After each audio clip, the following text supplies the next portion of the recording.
Hello everyone, this is Takis from the Guitar Bay, and today I would like to talk to you about a new product, a relatively new product that the great people of Xvive sent to me, and thank you so much. This is the A58 guitar wireless system. And I've been thinking about this for a long time now because I've been a snob for wireless systems for a number of reasons. I've been avoiding them and I wasn't impressed the first time. We're talking about the late 90s when Metallica's Cunning Stunts was a thing, which I now realize is a great pun as well. Anyway, and I didn't like it. It was fizzy, and I just decided to hate wireless systems for guitar for a number of reasons. My experience wasn't good, and there's a number of things that you might encounter. Interference with other instruments or other things being transmitted wirelessly on the stage or in the area, Bluetooth and mobile phones, another battery to worry about, the so-called tone suck or tone change because of the wireless transmission, digital or analog, latency when you have digital. So all that stuff made me just avoid wireless systems for a while. And then I saw this video.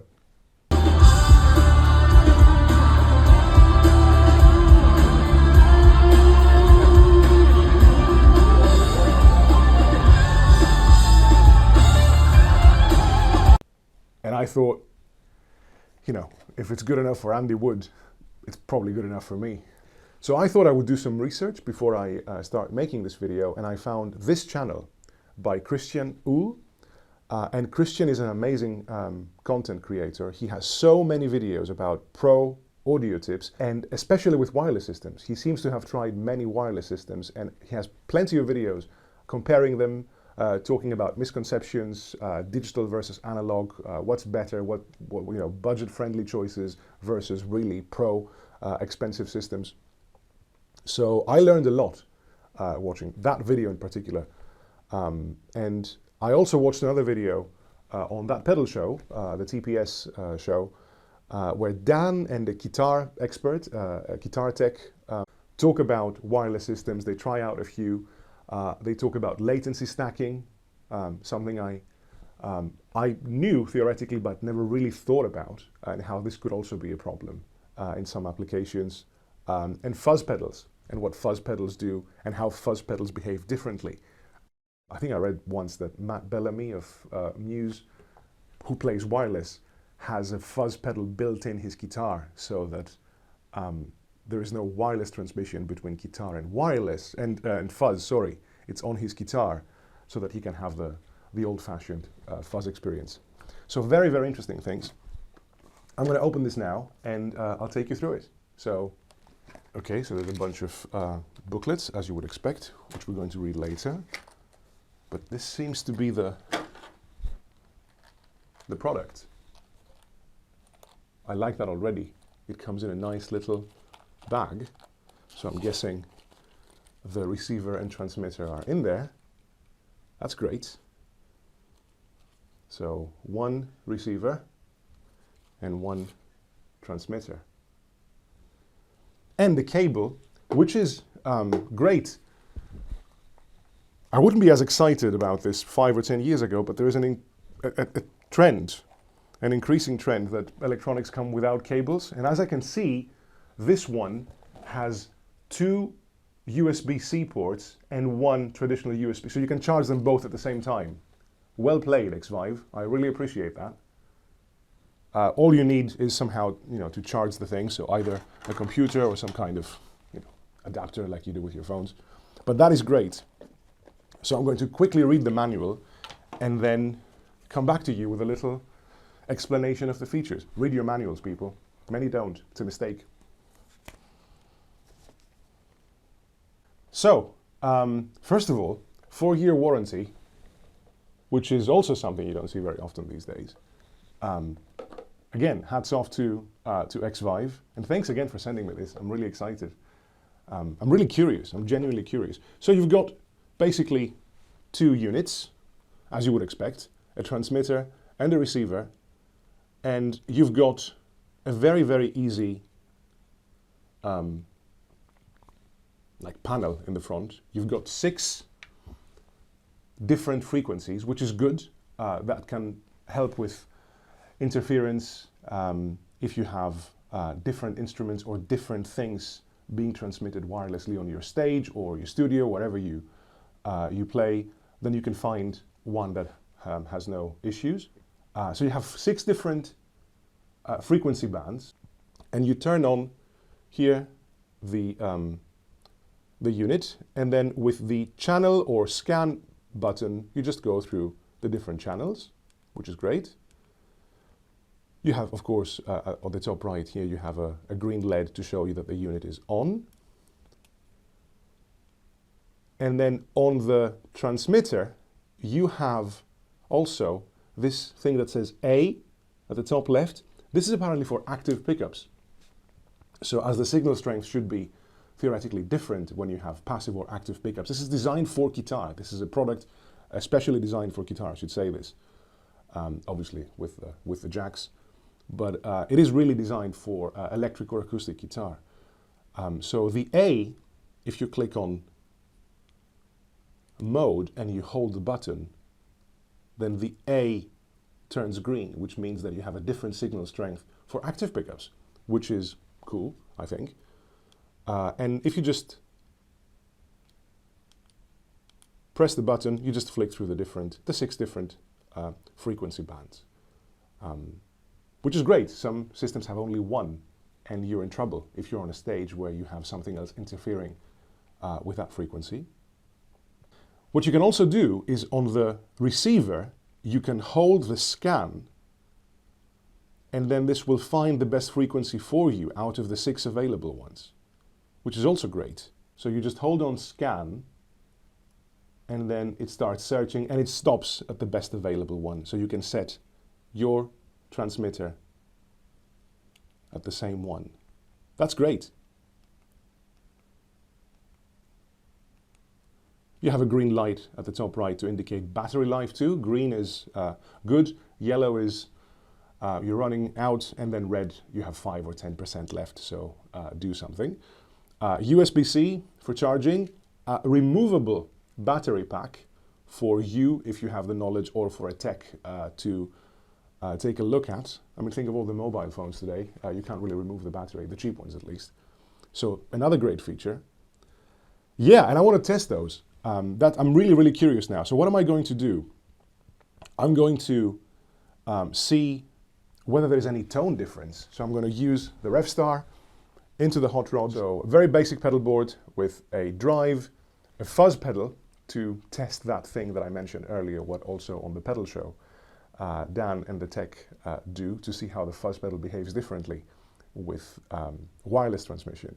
I'll swap between cable and wireless to see whether I can feel any latency. You have to take my word for it, I guess. I have no real professional or scientific way to measure latency. And then maybe record something on the looper and then test that to see if there is any tone suck from the exact same thing that I'll play. And then test the fuzz and give you my 2 cents. And one more thing I can do is I can take those with me next week.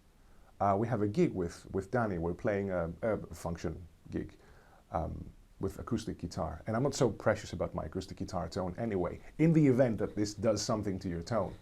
So I'm going to test that too, because the benefit of having a wireless thing to walk around the place and to actually do your own sound check away from the stage, that's a really good idea. I mean, even if I don't like what happens to the electric guitar with those, the idea of using those with the acoustic band is very, very, very enticing indeed. So yeah, let's try out some stuff.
I don't hear any latency.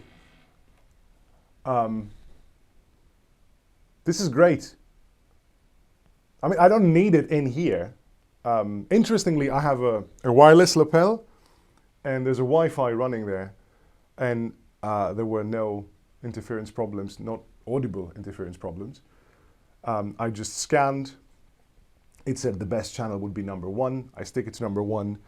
That's it. So what I like also is that it has this, you know, you can just protect it by moving it like this. It has this angle. You can even hide it behind the guitar, or angle it in such a way on the pedal board to save space.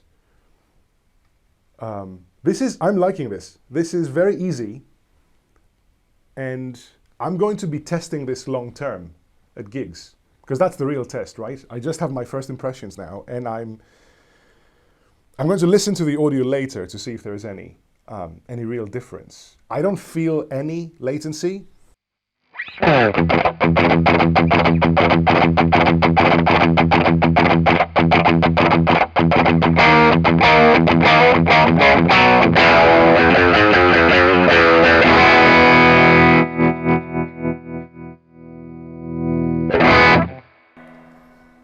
The volume test, like rolling off the volume knob, also, it passed it. I'm impressed. I'm going to be testing this. So let's do that thing with the looper. And also let's check the fuzz.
I don't hear a difference. I don't have two splitters, which is what I would need in order to real-time A/B with a click. But just by quickly removing the cable and then switching to the wireless system, I will hear it next to it, of course, later, and you will hear it too on the episode. But I don't hear a difference, and it cleans up the same way, and it has the same sort of unexpected fuzz behavior. This is a silicon fuzz. Is it only germanium fuzzes that do that? Is it only fuzz faces that do that, or fuzz face type pedals that do that? That require cable, direct, no buffer before, no transmission. This sounds great. I'm surprised. You know what you're sort of ideologically opposed against something, but then the evidence points the other way and you have this dissonance in your head, and you go, but I'm supposed to hate this. And you don't? That's what I'm experiencing right now. Okay. I don't know what to think. I will keep playing with those because they're very good. They have a long-lasting battery, 5 hours it says on the manual, which is good enough for any show, I think. This is a cool thing. We all like wireless, right? We all like the idea of going cable-free. We just stick to the cables because we like that sound and we think that this is the best way to get your signal. I'll keep testing and I will let you know because this is really, really cool. And what do you think? What does it sound like to you? I'm curious to find out. So leave a comment, subscribe and like if you haven't so far. Thank you for watching this. And yeah, here's the clip. Fast forward to the future, a week later, or about 10 days later. And let's see how happy I am or not. I'm guessing I'm going to be happy unless something unexpected happens, because right now I'm quite happy and positively surprised. So yeah, hope you enjoyed that one. See you at the next one. Take care. So we're sound checking, and yeah, and I'm using the Xvive wireless system into my pedal board. You can't see that. Now you can see it. And it goes into my Joyo. And now I'm going to place the phone on a tripod so we can check what it's like.